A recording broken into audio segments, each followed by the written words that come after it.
Good morning dear students. मैं मनोज पवार कक्षा 10 के इतिहास पोर्शन को लेकर के आपके सामने आया हूं बानी क्लास के इस ऑनलाइन प्लेटफॉर्म पर। कक्षा 10वीं की इतिहास की जो पाठ्य पुस्तक है एनसीईआरटी बेस्ड, जिसे हम भारत और समकालीन विश्व भाग 2 के नाम से जानते हैं, क्योंकि भाग 1 जो है वो कक्षा 9th के अंदर जो हिस्ट्री पोर्शन है उसको कहा गया है और उसमें भारत के संदर्भ में विश्व में घटित होने वाली घटनाओं को जोड़ करके बताया गया है। बोर्ड क्लास के अकॉर्डिंग यहाँ पर देखिएगा सिलेबस में काफी कुछ चेंजेस सरकार द्वारा किया गया है। सिलेबस को कुछ कम किया गया है स्कूलों के खुलने के समय को देखते हुए कि स्कूलें लेट खुली हैं तो उसको कोर्स को थोड़ा सा कम करने का प्रयास किया गया है। तो जो भी टॉपिक और जो भी लेसन आपके सिलेबस के अकॉर्डिंग है उन सभी लेसन्स के सारे वीडियो लेकर के आपके सामने आऊंगा मैं। और जिस तरीके से हम कंपटीशन एग्जाम को फोकस करके अपने वीडियो लेकर के आ रहे हैं या पहले जो लेकर के आए हैं हम, उसी प्रकार से हम यहाँ एकेडमिक कक्षा 10 और 12 के भी हिस्ट्री, पॉलिटिकल और ज्योग्राफी को लेकर के आएंगे आपके सामने। तो प्यारे विद्यार्थियों, एक बार फिर मैं मनोज पवार आपका इस क्लास में हार्दिक स्वागत करता हूं। तो आज का जो हमारा कक्षा 10वीं के इतिहास पार्ट का पहला जो टॉपिक है या पहला जो हमारा चैप्टर है, यूरोप में राष्ट्रवाद का उदय। देखिएगा, यहां सबसे पहली चीज यही होती है कि जब भी आप किसी चैप्टर को शुरू करते हो, पढ़ते हो, क्योंकि देखिए आरबीएससी और एनसीईआरटी बहुत बड़ा फर्क रहता है सिलेबस के अंदर। आरबीएससी का जो सिलेबस रहेगा उसको आप बुक से लाइन टू लाइन भी अगर अध्ययन करते हैं तो काफी सारे कॉन्सेप्ट आपके क्लियर हो जाते हैं।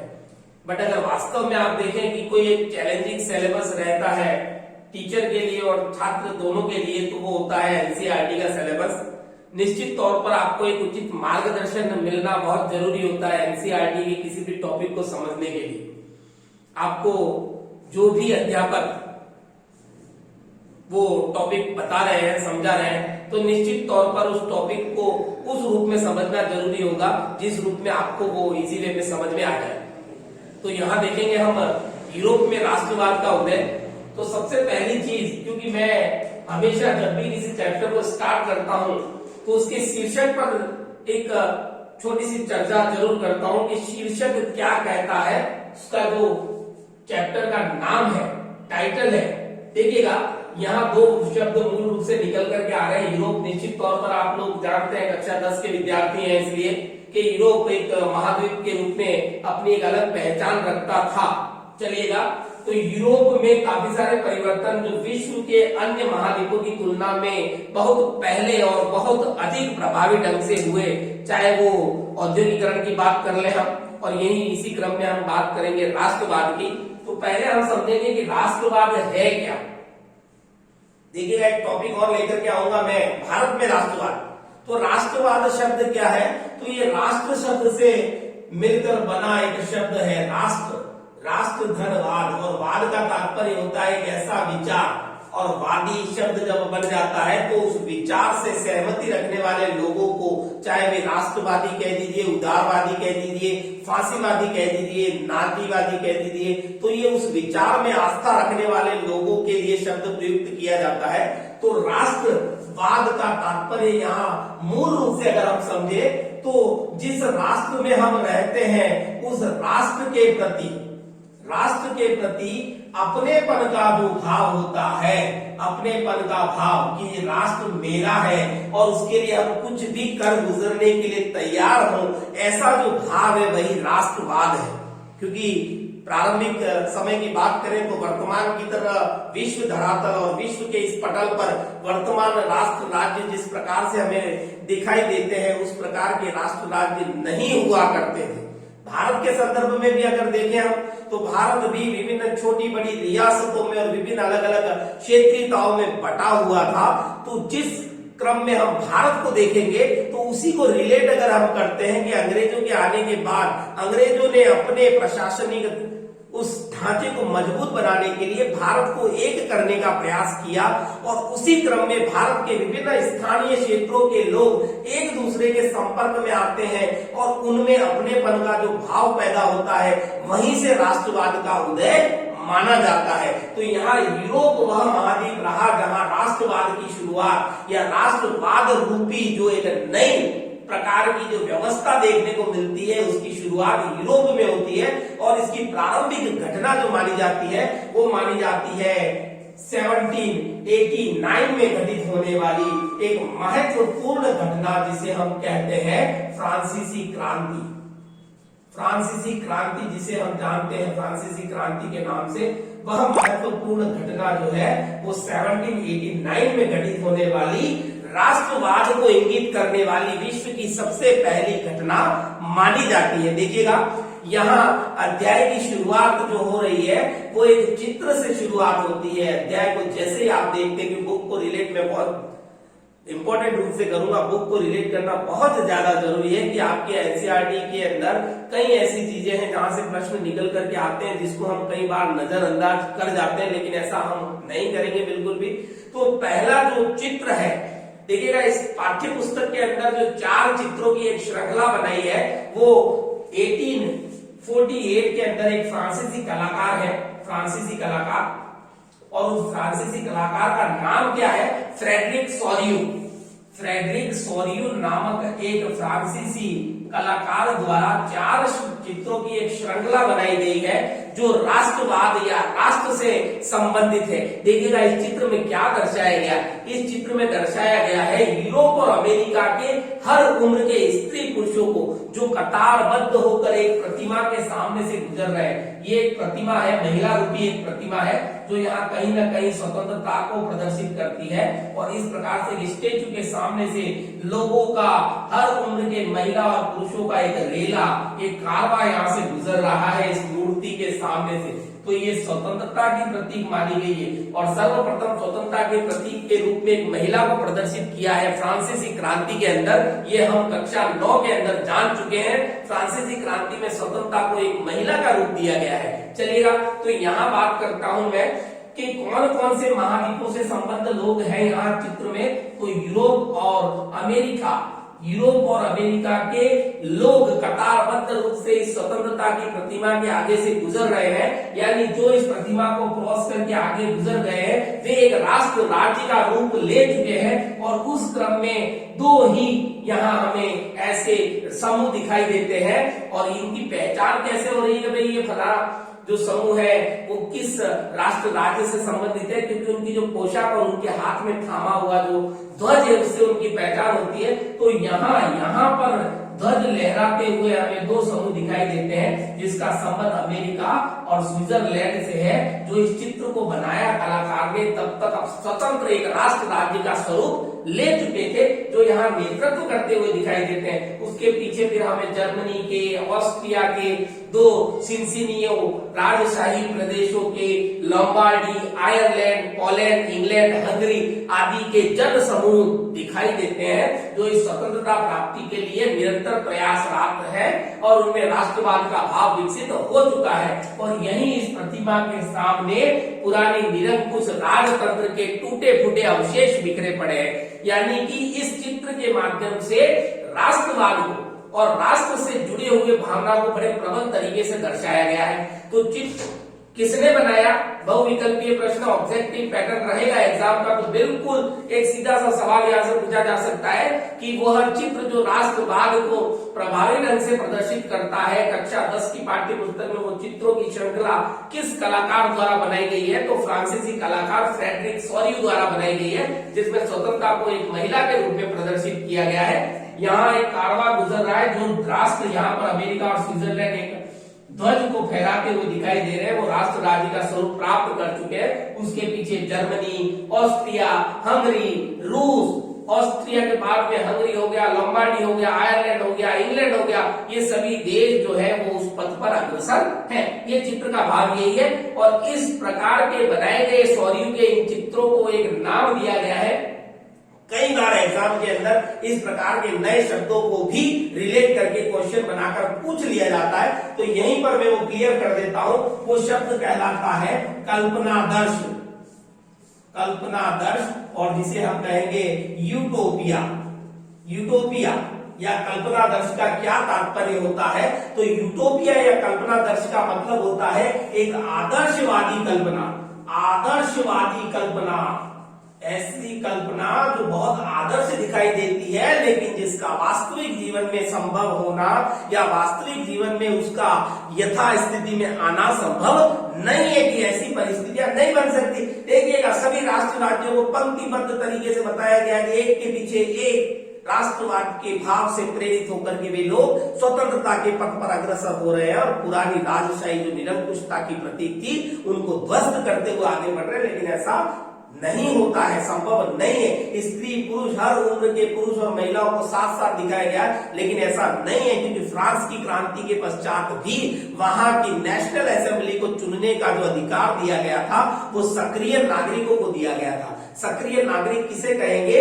कि वे पुरुष जिनकी आयु 25 वर्ष से अधिक हो किंतु वे एक निश्चित रकम सरकार को टैक्स के रूप में अदा करते हो, यानी केवल वे पुरुष जो 25 वर्ष प्लस हो और जो एक निश्चित रकम कमा करके, यानी पैसे वालों का एक विशेष समूह ही सक्रिय नागरिक माना गया। यहाँ गरीब पुरुषों को और महिलाओं को तो पूरी तरीके से नागरिकों की श्रेणी से बाहर रखा गया था। तो यहाँ पर भी ये परिवर्तन थे। तो हम कह सकते हैं कि ये कल्पनादर्श है, यूटोपिया है। तो देखिएगा यहाँ से प्रश्न मैंने बता दिया, 100 से प्रश्न निकलकर निश्चित तौर पर पूछा जा सकता है। और देखिएगा यहाँ पहली बार अगर महिला को, स्वतंत्रता को महिला के रूप में प्रदर्शित किया गया था तो वो फ्रांसीसी क्रांति के समय में किया गया था।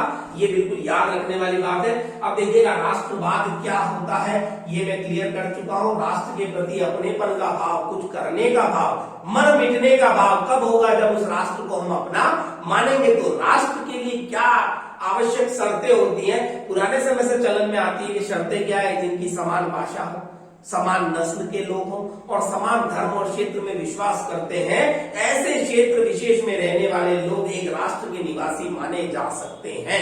ये प्रारंभिक और प्राचीन जो है ये एक विचार था, एक मत था। लेकिन एक व्यक्ति विशेष जिनका नाम है, क्या नाम है उनका? नाम है अर्नस्ट रेनेन। अर्नस्ट रेनेन। ये अर्नस्ट रेनेन कौन है?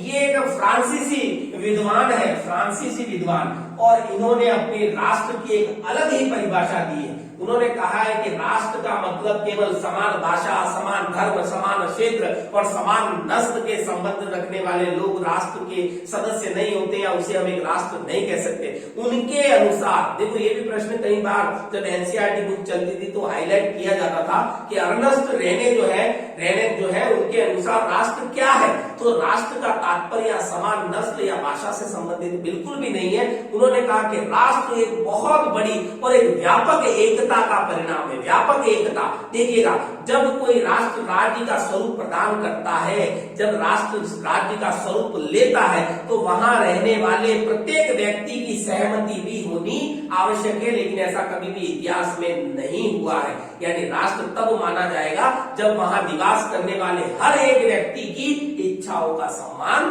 किया जाए। एक लंबी सी चलने वाली एकता की श्रृंखला को राष्ट्र के स्वरूप के रूप में यहाँ प्रदर्शित किया गया। एक व्यापक एकता और रोज रोज जनमत संग्रह करवाया जाए, यानी प्रत्येक व्यक्ति की राय प्रत्येक विषय पर ली जाती है।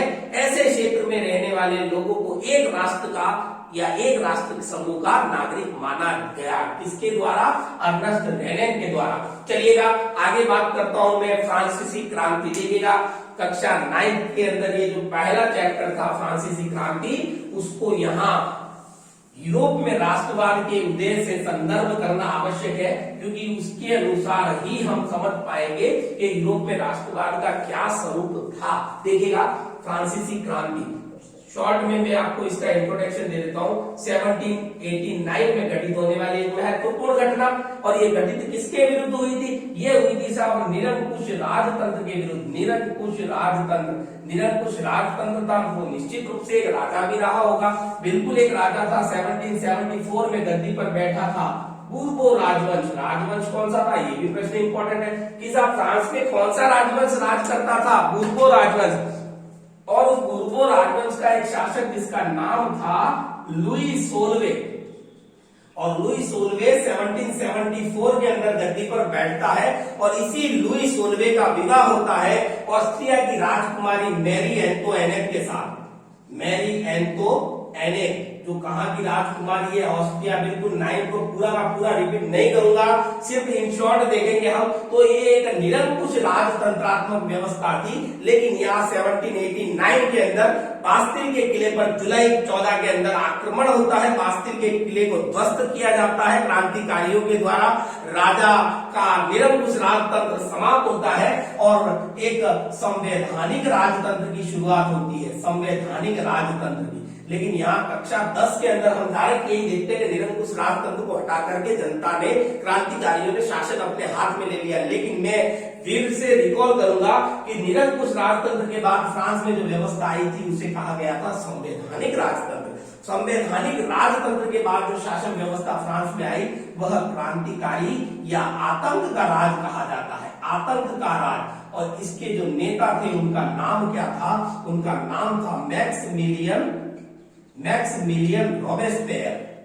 रॉबेस्पियर। और मैक्सिमिलियन रॉबेस्पियर के द्वारा इस व्यवस्था को, जिसमें कि एक निश्चित उम्र के पुरुष जो एक निश्चित राशि टैक्स में देते थे उनको ही वोट देने का अधिकार था, उस व्यवस्था को बदल दिया और यहाँ प्रत्येक पुरुष को वोट देने का अधिकार, महिलाओं को तो इन्होंने भी वंचित रखा था, यहाँ सभी पुरुषों को वोट देने का अधिकार प्रदान किया।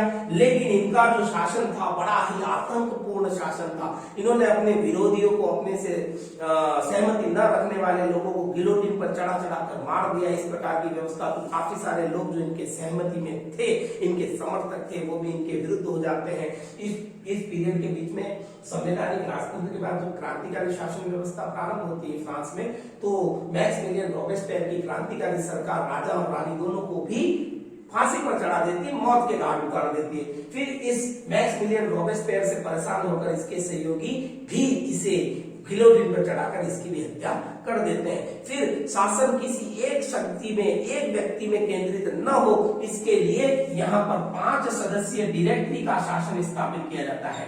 डायरेक्टरी का शासन, 5 सदस्यों वाली कार्यपालिका। लेकिन उनमें फिर आपस में मनमुटाव होने लगता है और इस मनमुटाव का फायदा आगे चल करके किसको मिलता है, बिल्कुल निश्चित तौर पर यह फायदा मिलता है नेपोलियन बोनापार्ट को, नेपोलियन बोनापार्ट को। और वो यहाँ फ्रांस में पुरानी शासन व्यवस्था यानी राजतंत्र को बहाल कर देता है, लोकतंत्र को हटाकर।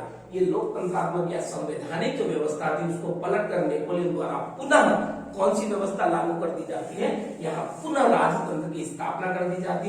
लेकिन कैसा राजतंत्र, पुराना बूरबो राजवंश नहीं, वो फ्रांस के विभिन्न प्रांतों को विजिट करके अपने निकट संबंधियों को वहां का शासन व्यवस्था सौंप देता है। फिर इसके विरुद्ध सारी की सारी यूरोपीय शक्तियां संगठित हो जाती है। बिल्कुल आपको याद होगा 1815 में होने वाला वाटरलू का युद्ध, जिसमें नेपोलियन हार जाता है और वियना सम्मेलन होता है, जहां पर पुराने रूढ़िवादी लोगों का संगठन मिलकर के फ्रांस में पुनः पुराने बूरबो राजवंश को स्थापित कर देता है और नेपोलियन द्वारा किए गए सारे के सारे प्रशासनिक सुधारों को निरस्त कर देता है, बदल देता है। तो देखेंगे हम यहाँ पर फ्रांस की क्रांति से संदर्भ करके कि 3 शब्द बहुत महत्वपूर्ण रहे हैं फ्रांसीसी क्रांति में। तो वो है स्वतंत्रता, दूसरा है समानता और तीसरा जो है बंधुता।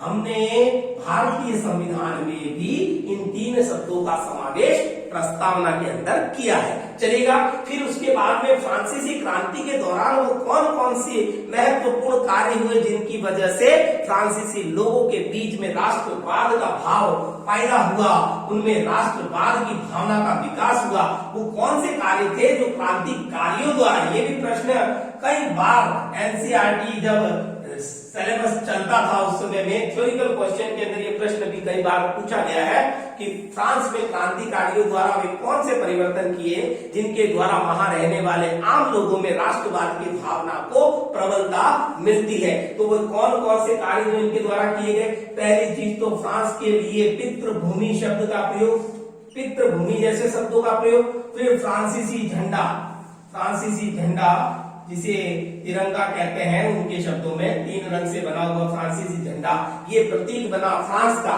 फिर उसके बाद में नेशनल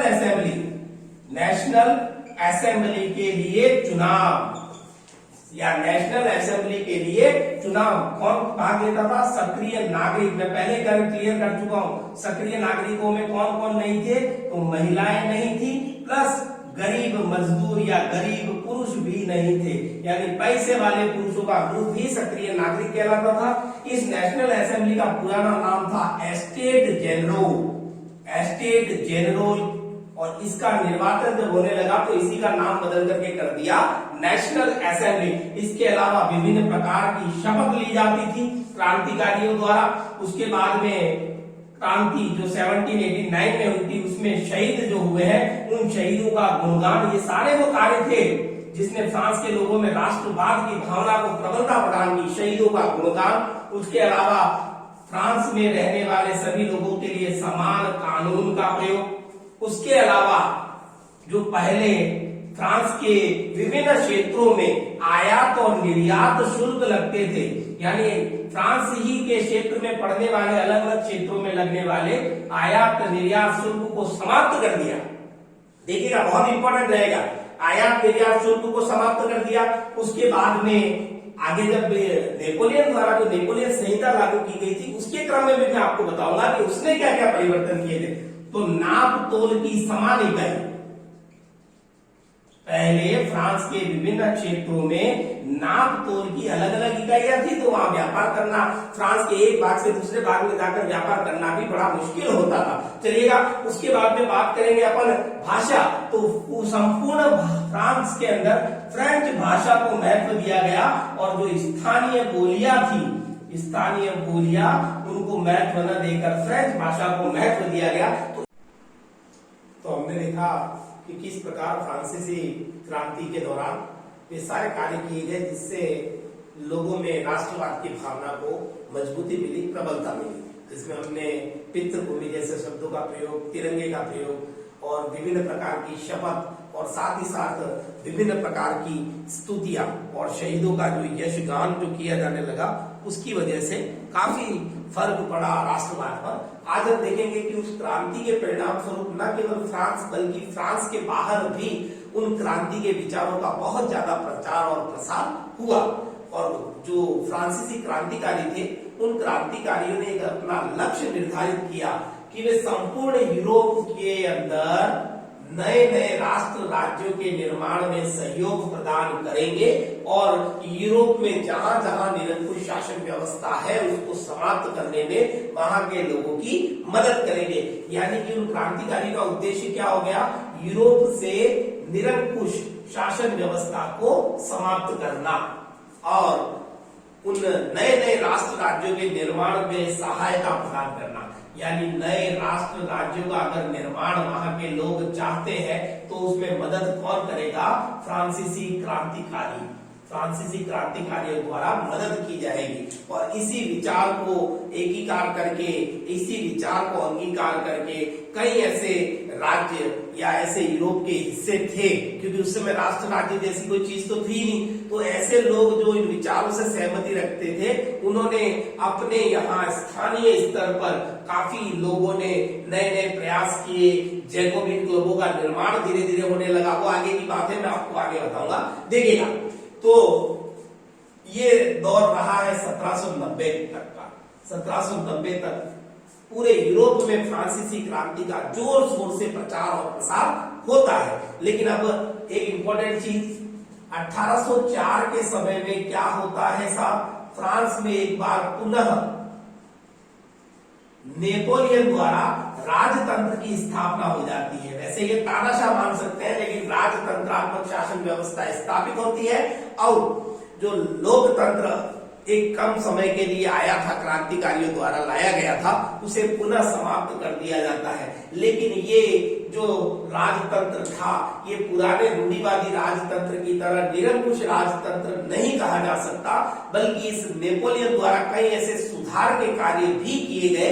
देखिए वो सुधार के कार्य कौन कौन से थे? तो इसी समय 1804 में नेपोलियन ने अपनी खुद की एक संहिता एक कानून व्यवस्था फ्रांस के विजित क्षेत्रों में लागू किए और साथ ही साथ यूरोप महाद्वीप के अन्य जो क्षेत्र उसके अधीन आते गए वहां पर ये इस प्रकार की व्यवस्था को लागू करते चले गए। नेपोलियन द्वारा इस संहिता को लागू किया गया और उसमें बहुत से सुधारात्मक कार्य थे। तो सबसे पहला सुधारात्मक कार्य था कि जन्म से प्राप्त विशेषाधिकार जो थे ना, हमने देखे थे 9th क्लास के अंदर, पादरी वर्ग और सामंत वर्ग जो था उनको जन्म से कुछ विशेष अधिकार प्राप्त थे। उन विशेष अधिकारों की समाप्ति किसके द्वारा की गई?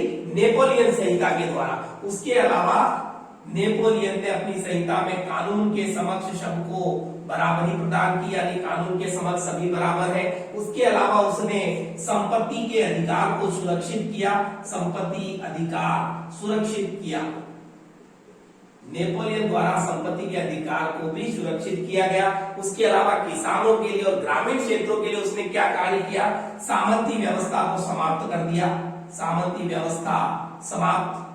और जो किसान गरीब थे और भूदास जैसी प्रथा से जूझ रहे थे, तो उस नेपोलियन संहिता द्वारा भूदासत्व व जमींदारी व्यवस्था को भी समाप्त कर दिया, जमींदारी को भी समाप्त कर दिया। तो कुछ सुधारात्मक कार्य यहाँ हमने देखे। उसके अलावा जमींदारी शुल्क जो है उसको भी उसने समाप्त कर दिया नेपोलियन संहिता के द्वारा। अब शहरी क्षेत्रों की बात करें तो शहरों में कारीगरों की जो श्रेणी होती थी, कारीगर और श्रमिकों के लिए कारीगर श्रेणी संघ बने हुए होते थे और ये कारीगर श्रेणी संघ जो है उन मजदूरों पर, कारीगरों पर नियंत्रण रखते थे। तो उनके नियंत्रण को भी इस संहिता द्वारा समाप्त कर दिया गया, नियंत्रण समाप्त। उसके बाद में शहरी क्षेत्रों में और क्या परिवर्तन होता है? तो यातायात और संचार व्यवस्था जो है उसको सुधारा जाता है। यातायात व संचार व्यवस्था, यातायात व संचार व्यवस्था को सुधारा जाता है। किसने सुधारा? नेपोलियन ने अपनी संहिता जो 1804 में आई। देखो इससे पहले हमने देखा था क्रांतिकारियों द्वारा कौन कौन से कार्य किए जिसने राष्ट्रवाद को बढ़ावा दिया।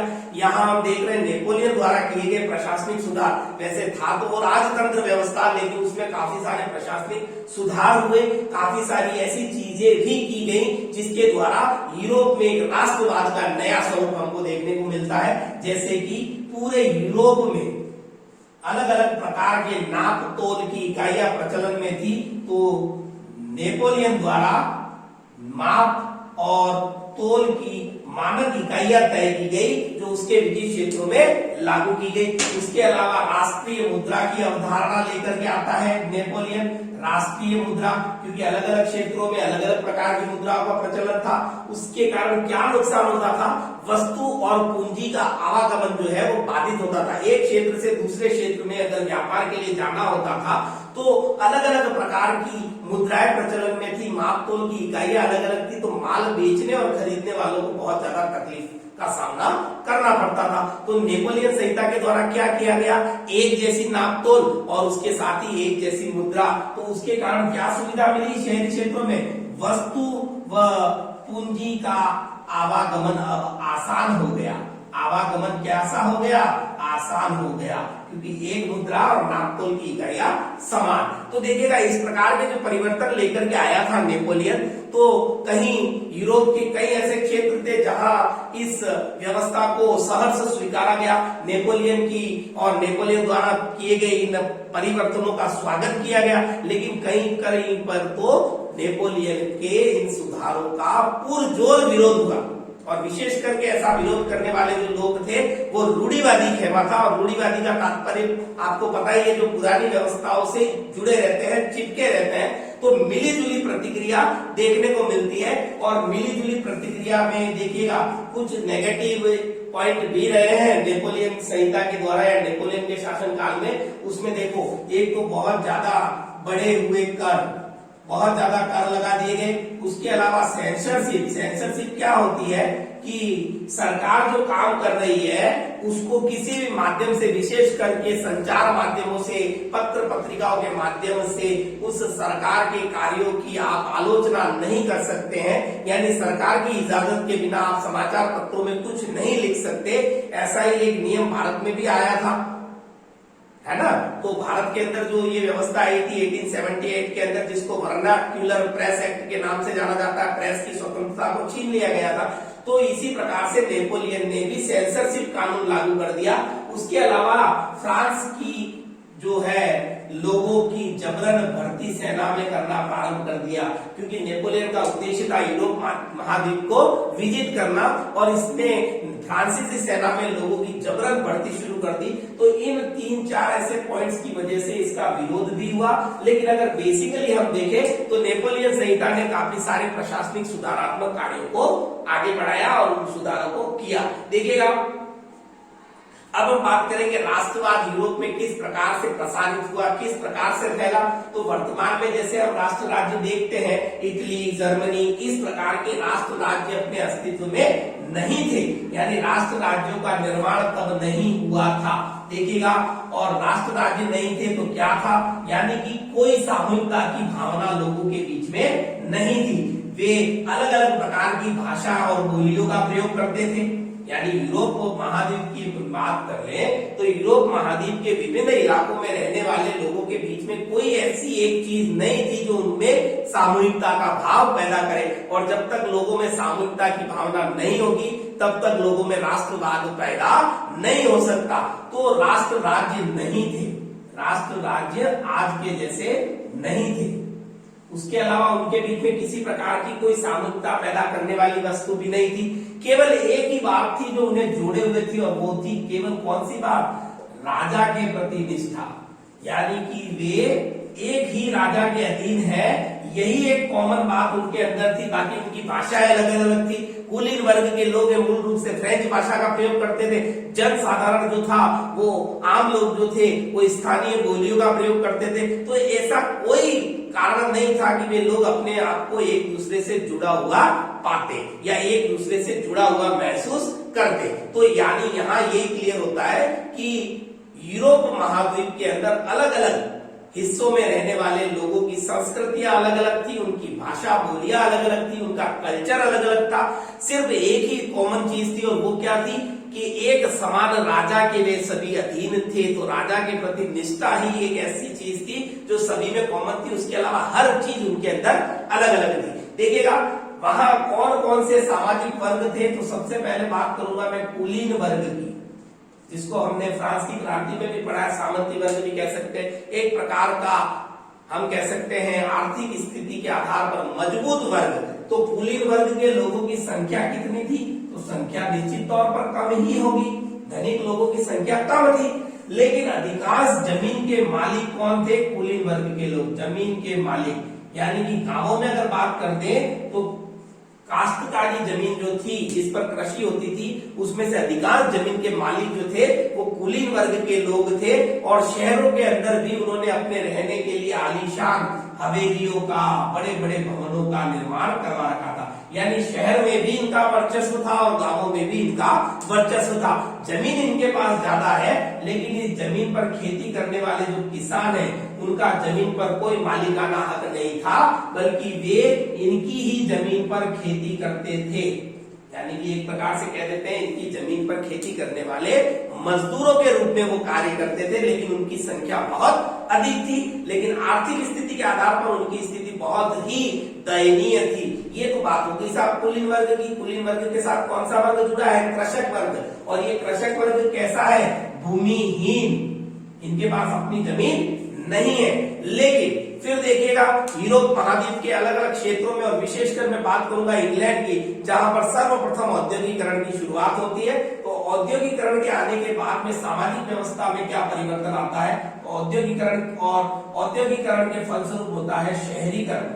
और शहरीकरण यानी कि शहरों का निर्माण होता है, नए नए रोजगार के अवसर मिलने लगते हैं, और वहां पर जिनके पास पैसा है वो लोग अपने उद्योग धंधे स्थापित करते हैं, और वे कहलाते हैं उद्योगपति। क्या कहलाते हैं, उद्योगपति। तो भूमिहीन किसानों की जगह एक नया वर्ग अस्तित्व में आता है, उसको हम कहते हैं श्रमिक वर्ग। तो देखिएगा, औद्योगिकरण के बाद में कुलीन वर्ग और किसान, भूमिहीन किसान वर्ग की जगह एक नए दो वर्ग अस्तित्व में आते हैं, श्रमिक वर्ग और उद्योगपति। श्रमिक और उद्योगपति, कैसा वर्ग आता है, श्रमिक और उद्योगपति। और देखिएगा, यही उद्योगपति जो कैसे हैं, धनी भी हैं और शिक्षित भी हैं। तो इनकी वजह से एक नया वर्ग अस्तित्व में आया जिसको हम उदारवादी या मध्यम वर्ग कहते हैं। क्या कहते हैं? उदारवादी या मध्यम वर्ग। और यूरोप महाद्वीप के अंदर राष्ट्रवाद का उदय, हमारा ये जो टॉपिक है, हमारा जो चैप्टर है फर्स्ट, तो यूरोप में सर्वप्रथम राष्ट्रवाद जो उदित हुआ है या राष्ट्रवाद का भाव जो पैदा हुआ है वो इन उदारवादियों में ही पैदा हुआ है। राष्ट्रवाद की शुरुआत यूरोप में किस वर्ग के द्वारा मानी जाती है? तो उदारवादी। उन्हें ही हम शिक्षित वर्ग कह सकते हैं, धनिक वर्ग कह सकते हैं और मध्यम वर्ग भी कह सकते हैं। और ये कब अस्तित्व में आते हैं? जब यूरोप के अंदर औद्योगिकरण और शहरीकरण जैसी महत्वपूर्ण घटनाएं घटित होती हैं। देखिएगा, लेकिन उदारवादियों का देखो यहाँ पर उदारवादी वर्ग निकलकर कहां से आया? शिक्षित धनी यानी कि जो उद्योगपति लोग थे वही उदारवादी कहलाए, वही आगे चल करके मध्यम वर्ग कहलाए। तो इनका जो राष्ट्रवाद है उसकी तो अवधारणा अगर हम देखते हैं तो वो मूल राष्ट्रवाद की अवधारणा से कुछ भिन्न दिखाई देती है। कैसे? क्योंकि इनका जो राष्ट्रवाद है, पहली चीज तो देख लेते हैं उदारवाद। तो उदारवाद जो शब्द है वो इंग्लिश भाषा के लाइबेरिज्म शब्द से बना, LIBERAS, सॉरी LISN, लाइबेरिज्म। और लाइबेरिज्म जो शब्द है उसमें मूल जो शब्द है वो है लाइबर, और लाइबर शब्द लैटिन भाषा का शब्द है जिसका मतलब होता है आजाद या समानता, कानून के समक्ष समानता। तो इनका जो उदारवादियों का जो राष्ट्रवाद है वो मूल रूप से राजनीतिक राष्ट्रवाद न होकर के आर्थिक राष्ट्रवाद था। मैं क्लियर करूंगा बिल्कुल कैसे। तो देखिएगा, यहाँ ये बराबरी की बात जरूर कर रहे हैं, कानून के समक्ष समानता यानी बराबरी, लेकिन यहाँ बराबरी से तात्पर्य मताधिकार से नहीं है। मताधिकार में समानता या बराबरी से इनका उद्देश्य नहीं है। देखिएगा, उदारवादियों द्वारा फ्रांस के अंदर सर्वप्रथम मत देने का अधिकार जो दिया गया था वो दिया गया था केवल धनिक यानी कि पैसे वाले पुरुषों को। किसको दिया था? पैसे वाले पुरुषों को। यानी कि सबसे पहले मत का अधिकार किसे मिला? पुरुषों को। तो कौन बाहर हो गई? महिलाएं। और पुरुष भी कैसे? पैसे वाले, यानी कि गरीब पुरुष भी बाहर हो जाते हैं। पहली बार मताधिकार का प्रयोग जब किया जाता है तो केवल पैसे वाले पुरुष।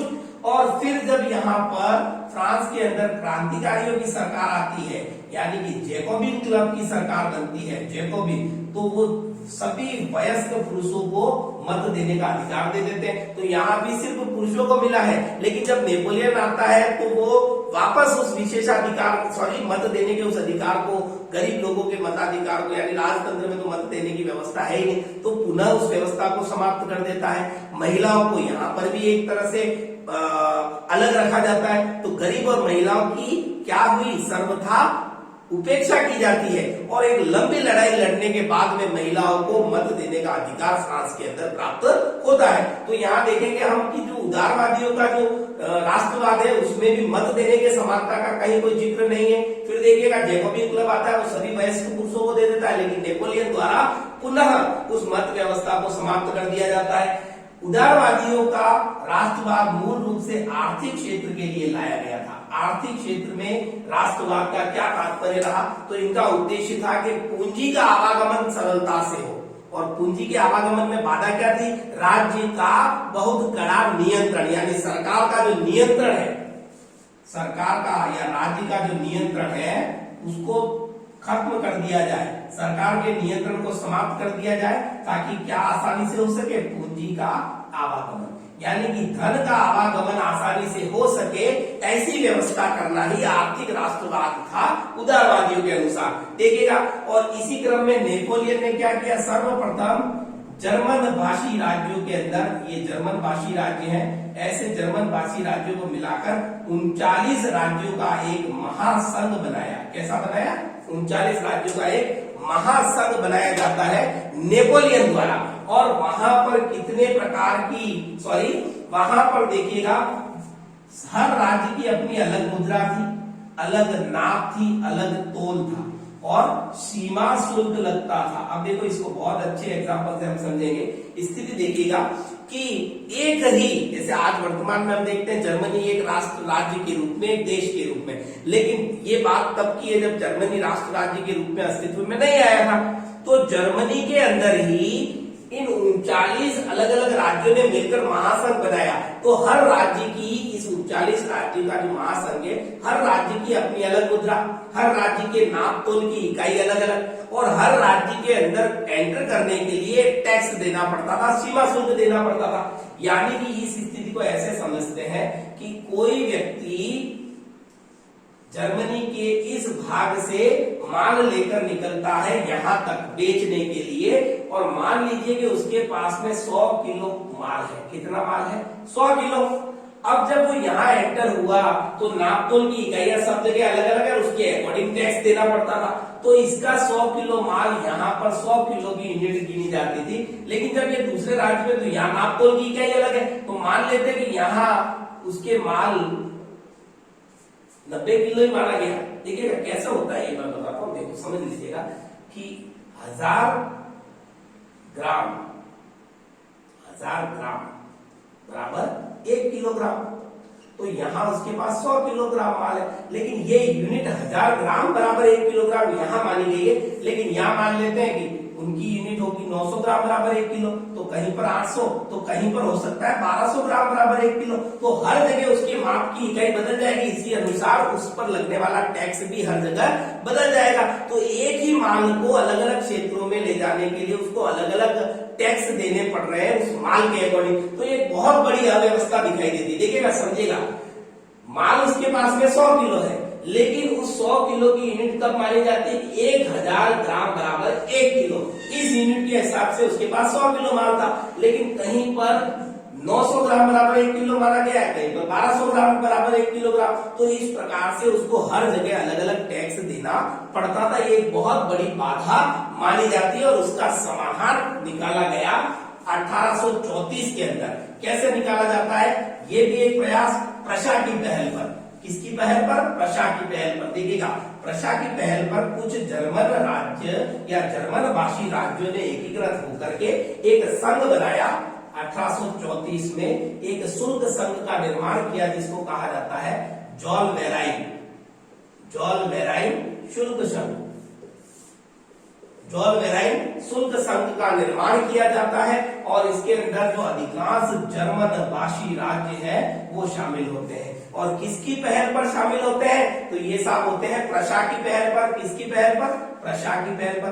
अब देखिएगा, इस जोलवेराइन शुल्क संघ ने क्या किया कि जितने भी जर्मन राज्य इसमें शामिल हुए, उनकी सबकी मुद्राएं अलग अलग थी, जिनकी संख्या कुल 30 से अधिक थी। ऐसे 30 से अधिक मुद्राओं वाले राज्यों को मिलाकर एक जोलवेराइन शुल्क संघ बनाया गया, और उनमें मुद्राओं की संख्या कम करके कॉमन कर दी। कितनी मुद्राएं? सिर्फ 2 प्रकार की मुद्राओं का चलन शुरू किया। उसके अलावा माल को ले जाने के लिए रेलवे नेटवर्क का जाल सा बिछाया गया। जोलवेराइन शुल्क संघ द्वारा रेलवे का जाल बिछा दिया जाता है। तो सबसे पहले एक शुल्क संघ अस्तित्व में आता है जोलवेराइन 1834, और किसकी पहल पर? प्रशा की पहल पर। किस राज्यों को शामिल किया गया? तो जर्मन भाषी राज्यों को उसमें शामिल किया जाता है। देखिएगा, अब यहाँ पर 3 तरह की अवधारणा देखने को मिलती है। रूढ़िवादी वे लोग जो पुरानी व्यवस्थाओं को सही मानते हैं, उदारवादी जो तत्काल परिवर्तन चाहते हैं लेकिन शांतिपूर्ण तरीके से कह सकते हैं, और उन्हीं के द्वारा राष्ट्रवाद जो लाया गया यूरोप में। और एक जो विचार है वो क्रांतिकारी का विचार, यानी पुरानी शासन व्यवस्था को जड़ से उखाड़कर फेंक देना और तत्काल नई व्यवस्था को लागू कर देना।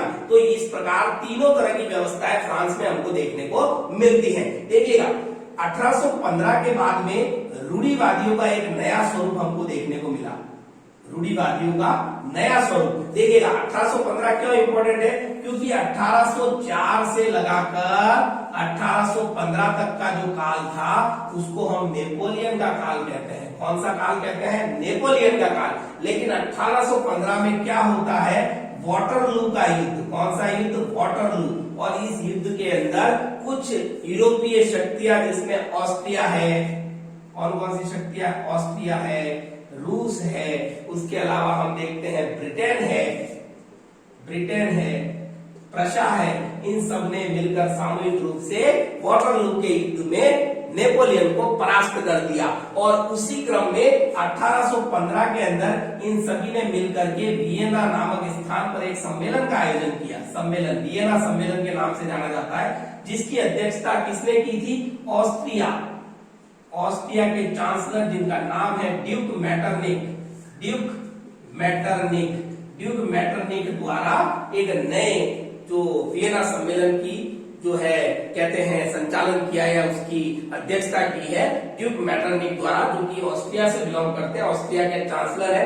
तो इस वियना सम्मेलन के अंदर वियना संधि के नाम से भी जानते हैं, यहाँ पर संधि प्रस्ताव रखा गया और उस प्रस्ताव के अंदर कौन कौन से परिवर्तनों को, तो नेपोलियन ने जितने भी परिवर्तन अपने विदेश क्षेत्रों में और यूरोप के भागों में किए थे उनको समाप्त करो।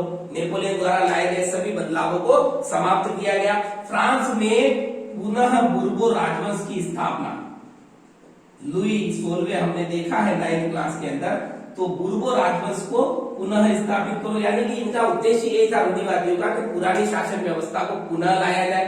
उसके अलावा देखिएगा एक और बड़ी चीज मैं बता दूं आपको कि रूढ़िवादी क्रांति से पहले की पूरी व्यवस्था को एज इट इज लाना नहीं चाहते थे, कुछ बदलावों के साथ लाना चाहते थे। और नेपोलियन द्वारा कुछ जो ऐसे परिवर्तन किए गए थे जिसमें सेंसरशिप सबसे इंपॉर्टेंट रहेगा, उनको इन्होंने अपनाया क्योंकि इनको मालूम चल गया कि अगर राजतंत्र को मजबूत बनाए रखना है तो सेंसरशिप कानून हमें लाना होगा, जो नेपोलियन लेकर के आया था। तो देखिए नेपोलियन द्वारा लगाए गए सारी व्यवस्थाओं को समाप्त किया, लेकिन नेपोलियन द्वारा अपनाए गए 39 राज्यों के महासंघ को विघटित नहीं किया, उसको एज इट इज रखा, बुर्बो राजवंश की पुनः स्थापना कर दी। उसके अलावा नेपोलियन द्वारा लाया गया जो सेंसरशिप कानून है, सेंसरशिप कानून, उसको एज इट इज रखा इन्होंने। उसके अलावा फ्रांस की सीमा को नियंत्रित कर दिया और फ्रांस की सीमा पर नए राज्यों को स्थापित किया जो रूढ़िवादियों के विचारों से प्रेरित थी। सेंसरशिप लाने के पीछे उद्देश्य यही था कि लोगों के मन में फ्रांसीसी क्रांति को लेकर के कोई ऐसी भाव पैदा न हो जो इन रूढ़िवादियों को पुनः नुकसान पहुंचा सके। तो उनको नियंत्रित करने के लिए पत्र पत्रिकाओं को और पुस्तकों को और फ्रांसीसी क्रांति के विचारों को नियंत्रित करने के लिए सेंसरशिप कानून इन रूढ़िवादियों द्वारा लाया गया। लेकिन ये रूढ़िवादियों द्वारा लाई गई व्यवस्था अधिक समय तक कारगर नहीं रही, क्योंकि लोग अब धीरे धीरे फ्रांसीसी क्रांति और नेपोलियन के विचारों से प्रभावित होने लगी और पूरे यूरोप के अंदर राष्ट्रवादी, उदारवादी और क्रांतिकारी जैसे जो लोग थे, संदेशपद लोग थे, वो भूमिगत हो गए और भूमिगत होते हुए ही उन्होंने काफी सारे ऐसे कार्य किए जो आगे चल करके यूरोप में नए राष्ट्र राज्यों के निर्माण में महत्वपूर्ण भूमिका निभाते हैं। और इसी क्रम में एक व्यक्ति कई बार एग्जाम में जिससे रिलेटेड क्वेश्चन पूछा जाता है और उसे माना जाता है यूरोप और स्पेशली इटली का प्रमुख क्रांतिकारी। देखिएगा इटली के एकीकरण में प्रत्यक्ष रूप में उनकी भागीदारी नहीं है, लेकिन उनका रोल हम नकार भी नहीं सकते। जुसेपे मैसिनी एक प्रमुख क्रांतिकारी हुए इटली के अंदर। और देखिएगा इनका जन्म 1807 में जेनेवा में होता है, 1807 में जेनेवा में होता है और मात्र 24 वर्ष की आयु के अंदर क्या होता है, देखिएगा ये कार्बोनारी नामक एक गुप्त संगठन के सदस्य होते हैं और मात्र 24 वर्ष की इनकी उम्र होती है। तो एक क्रांति के अंदर ये लिप्त पाए जाते हैं, क्रांति के अंदर इनका रोल पाया जाता है जिसको कहते हैं लिगुरिया क्रांति। कौन सी क्रांति? लिगुरिया क्रांति के कारण इनको निष्कासित कर दिया जाता है, बहिष्कृत कर दिया जाता है। फिर ये गुप्त रूप से 2 संगठनों का निर्माण करते हैं। एक तो करते हैं मार्सेई के अंदर करते हैं यंग इटली का निर्माण। एक गुप्त संगठन है जिसका नाम है यंग इटली और दूसरा बर्न के अंदर इनके द्वारा एक संगठन बनाया जाता है जिसको कहते हैं यंग यूरोप। तो 2 प्रकार के संगठनों का, गुप्त संगठनों का निर्माण करते हैं और इनके विचारों से प्रभावित होकर के जर्मनी, इटली, है ना, और बहुत से हॉलैंड, स्विट्जरलैंड, वहां के जो युवा होते हैं उनके विचारों से प्रभावित होते हैं और अपने यहाँ पर भी स्थानीय स्तर पर धीरे धीरे ये क्या करने लगते हैं, ये धीरे धीरे ऐसे गुप्त संगठनों का निर्माण करने लग जाते हैं। और कहीं न कहीं इटली के एकीकरण में इनका महत्वपूर्ण रोल रहता है अप्रत्यक्ष रूप से, क्योंकि आगे चल करके इन्हीं के विचारों से प्रभावित होकर इटली का एकीकरण किया जाता है। क्योंकि इन्होंने क्या कहा था कि राष्ट्र राज्य जो है, राष्ट्र क्या है, मनुष्य की प्राकृतिक इकाई है, ईश्वर द्वारा प्रदत्त इकाई है, मनुष्य की प्राकृतिक इकाई। और इटली के लिए इन्होंने ये कहा था कि इटली को एक राष्ट्र राज्य का स्वरूप लेना चाहिए। इटली इन अलग अलग राज्यों रूपी पैबंदों में लिपटा हुआ अच्छा नहीं लगता है। तो इटली को पैबंदों में लिपटा हुआ किसने बताया? तो वो भी आपका जुसेपे मैसिनी है। और राष्ट्र को मनुष्य की प्राकृतिक इकाई किसने बताया? तो जुसेप्पे मैसिनी ने बताया। उसके अलावा जो ड्यूक मेटरनिक है, ऑस्ट्रिया के चांसलर, जो वियना सम्मेलन में अध्यक्षता करते हैं और नेपोलियन संहिता के पुरजोर विरोधी थे, रूढ़िवादी खेमे के सबसे प्रबल दावेदार थे, उन्होंने इस जुसेप्पे मैसिनी को क्या कहा है? सामाजिक व्यवस्था का सबसे बड़ा दुश्मन, सामाजिक व्यवस्था का दुश्मन। किसने कहा? किसने कहा दुश्मन? ये कहा है साहब ड्यूक मेटरनिक ने। ड्यूक मेटरनिक ने कहा है सामाजिक व्यवस्था का दुश्मन। किससे कहा है? जुसेप्पे मैसिनी को। तो देखिएगा यहाँ हमने बहुत सारी चीजों को समझने का प्रयास किया। इस पहले वीडियो के अंदर फ्रांसीसी क्रांति की रूपरेखा को हमने देखा, फिर यूरोप के अंदर राष्ट्रवाद का जो भाव पैदा हुआ लोगों के मन में, उसके पीछे कौन कौन सी प्रमुख घटनाएं रही उनको समझा हमने। फ्रांसीसी क्रांति के दौरान वे बातें जो राष्ट्रवाद को बढ़ावा देती हैं। नेपोलियन संहिता की प्रमुख धाराओं को हमने देखा, जॉलवेराइन शुल्क संघ देखा हमने, उदारवादी राष्ट्रवाद को देखा, फिर रूढ़िवादी खेमा किस प्रकार की सोच रखता था, और हमने देखा जुसेप्पे मैसिनी को। तो इसी चैप्टर को मैं अलग अलग वीडियोस में पूरा करूंगा। अगले वीडियो के अंदर हम देखेंगे इटली और जर्मनी का एकीकरण, और उसके बाद में बचे हुए सारे क्वेश्चन को एक वीडियो में लेकर के आऊंगा। तो आप सभी बच्चों से, सभी विद्यार्थियों से अनुरोध है वीडियो को पूरा देखें। पूरा सिलेबस आपका कंप्लीट करवाया जाएगा हिस्ट्री का। तो पार्ट 1 चैप्टर 1 यूरोप में राष्ट्रवाद का ये मेरा पहला वीडियो है। आशा है आप इसे पूरा देखें, लाइक करें, शेयर करें और अपने साथियों में भी आगे से आगे पहुंचाएं। मैं मनोज पवार आपसे इस वीडियो में आज्ञा चाहूंगा। धन्यवाद।